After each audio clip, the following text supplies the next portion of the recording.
What is up, guys? It's the Sound Alchemist here, once again with the spine-tingling, teeth-crunching, foliage-eating. Gershwin, what does foliage mean? Foliage is like greenery, cabbage, lettuce, grass. I like asparagus, does that count? Sure, why not? Does foliage... I won't even get there. Let's just continue on with another For the Greater. This is a video series where we answer the questions left by you, the viewer. If you have a question for us, comment down below. Put question in front of your question because we get to those questions first.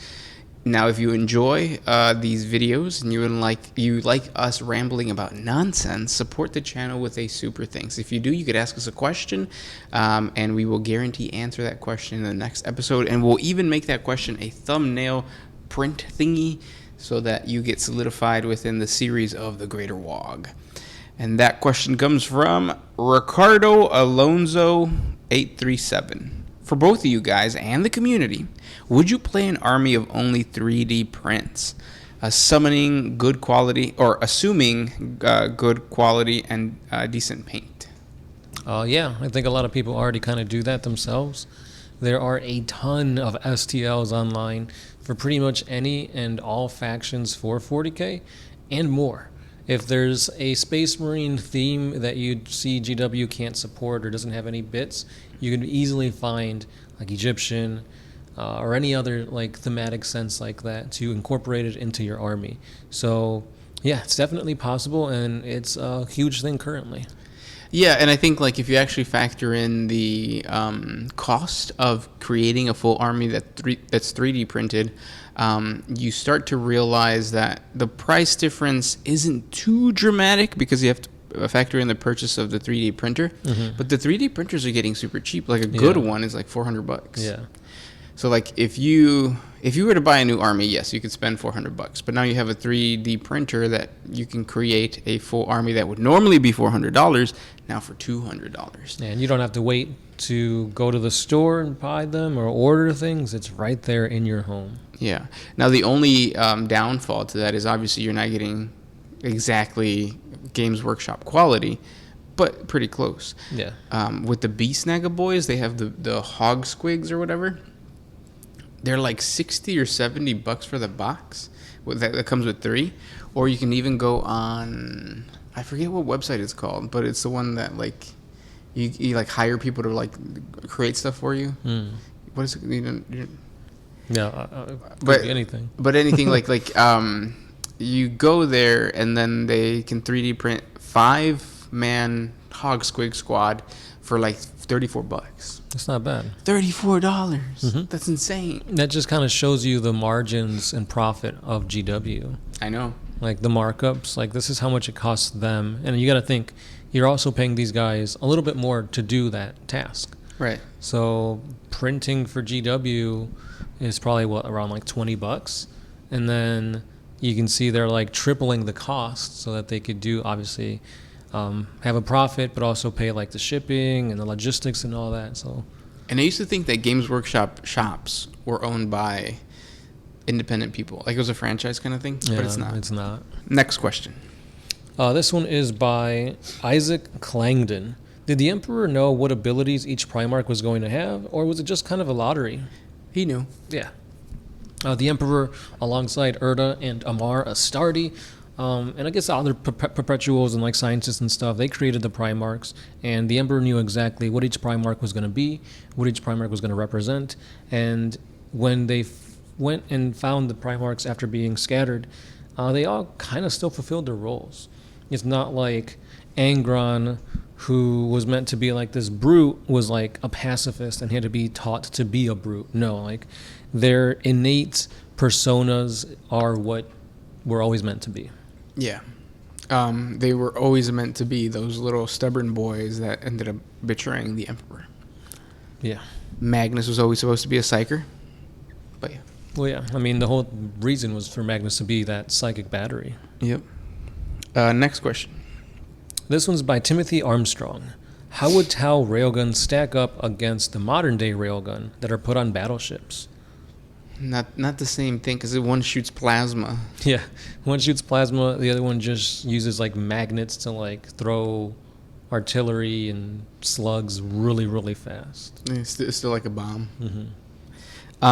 Plasma in 40K, especially for the Tau Empire, is very like... They're throwing miniature suns at things. Yeah. So the radiation must be like insane. Even but though they have the technology to make it efficient to where the radiation is very minimal, or to the point of not even interfering with them. Yeah, if you ever get into like, I think we have a video on like the way a what is the Tau main weapon? Plasma rifle. Yeah, how it works, and there's actually a reactor there that kind of like minimizes the pulse rifle. Yeah. Yeah, but there's like something that minimizes the radiation. So we don't have that yet. Next question comes from Bojang Savasky 303. We always hear how the Tyranids invade worlds and consume them, but the Imperium is vast. Has there been any instance in which they've been defeated, like by the Imperial Guard alone or just the Imperial Navy? Yeah. So, for example, when you think of the Tyranids, you can't think of them as a sole, like, invading force. There are tendrils of the hive mind. Yeah, the hive mind. And those tendrils sometimes are not as, like, big.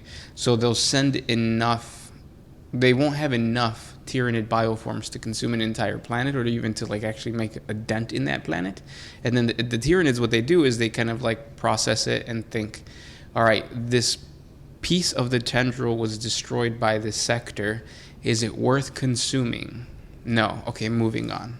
That kind of thing. Mm-hmm. So it's an animal. It's a living thing. The hive mind is, and you got to think of it as like you. Well, I can't even think about it as you.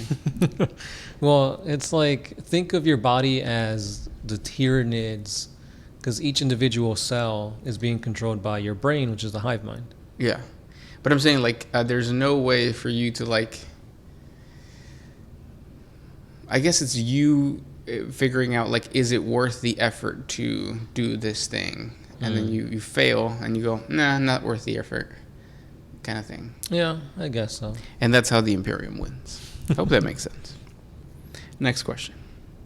This one's by Azrael. Did you guys ever read the Warhammer Adventures? Were they actually good?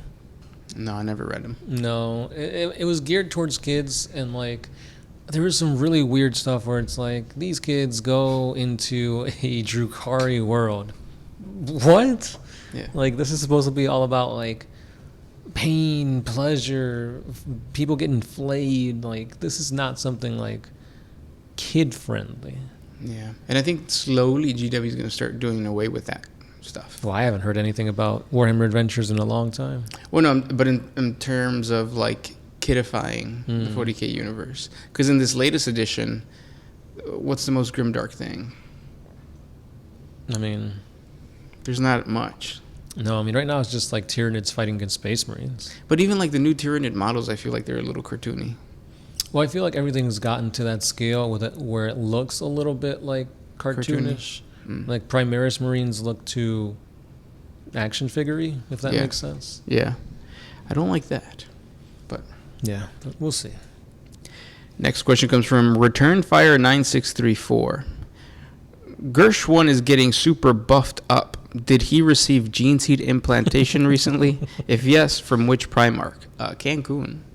Take a trip to Cancun and you can get steroids for free.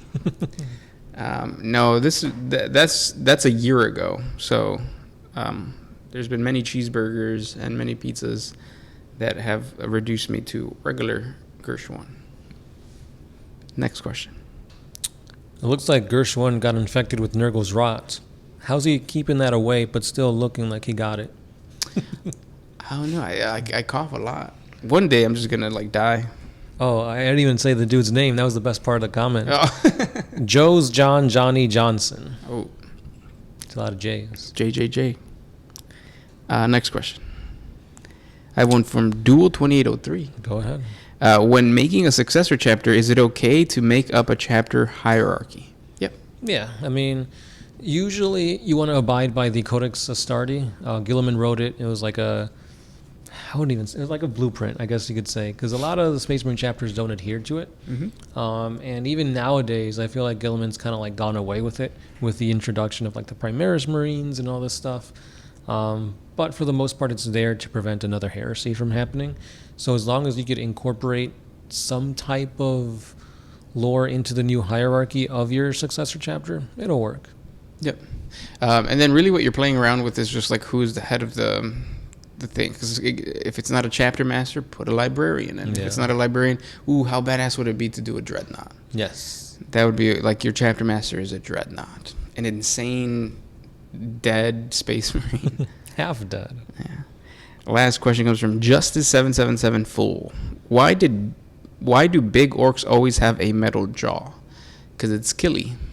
Yeah, it's the same reason why they have all this armor, why they have power claws. Because why have a fist when you can have a claw that can like bisect things? It looks cool. Yeah, might makes right. And the rule of cool. There you go. I think GW has created a lot of war bosses though without the jaw. Yeah. So those are the questions for today. Thank you guys so much for hanging out. Yeah. We do these things every week, so keep those questions coming. And just like Sonesh, so will we. Be sure to like, comment, subscribe, and as always, we'll see you guys in the next one. It's been the Sound Alchemist here with Gershwin. and we are out. Always